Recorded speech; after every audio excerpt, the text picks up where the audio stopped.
श्री शिवाय नमस्तुभ्यम।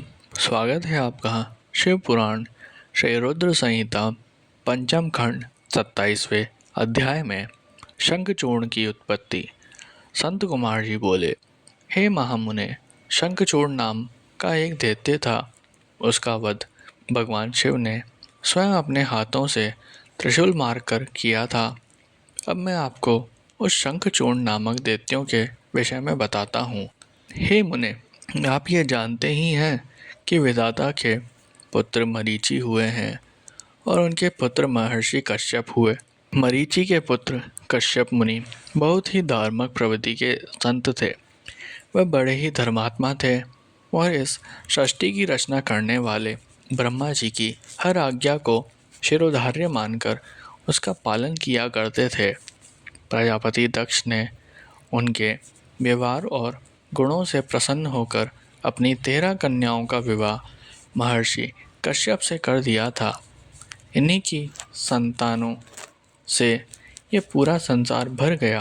कश्यप मुनि की 13 पत्नियों में से एक पत्नी का नाम दनु था।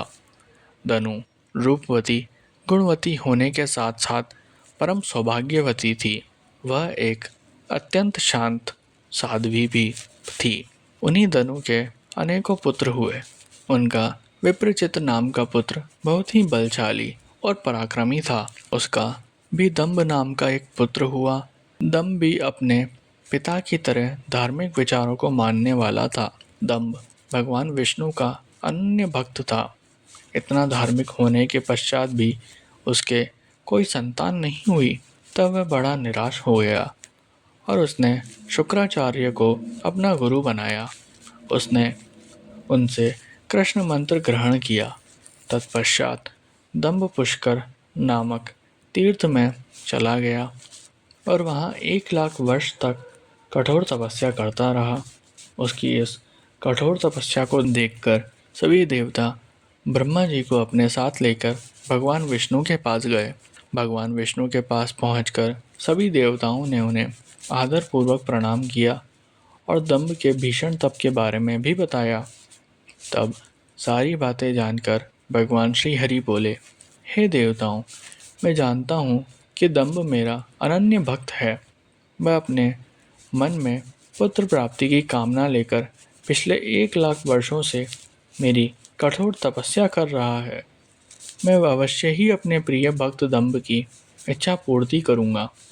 अब निश्चिंत होकर अपने स्थानों पर चले जाइए। भगवान श्री हरि के इन वचनों को सुनकर ब्रह्मा जी और देवराज इंद्र तथा सभी देवता उन्हें प्रणाम करके अपने अपने लोकों को चले गए। तब भगवान विष्णु भी अपने भक्त दंभ को उसकी तपस्या का फल देने के लिए पुष्कर गए। वहाँ उन्हें अपने सामने पाकर दंभ बहुत प्रसन्न हुआ और उनके चरणों में लेटकर उन्हें प्रणाम कर उनकी स्तुति करने लगा। तब श्री विष्णु बोले, हे दंभ, मैं तुम्हारी इस कठोर तपस्या से बहुत प्रसन्न हूँ। तुम अपना अभिष्ट वर मांग सकते हो। मैं तुम्हारी हर मनोकामना पूर्ण करूँगा।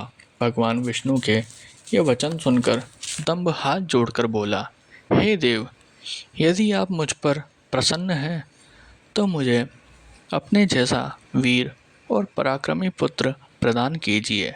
तब श्री हरि विष्णु तथास्तु कहकर वहाँ से अंतर्ध्यान हो गए।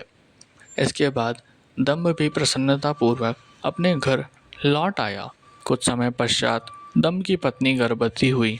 तब दंभ के घर में एक अलौकिक तेज विद्यमान था।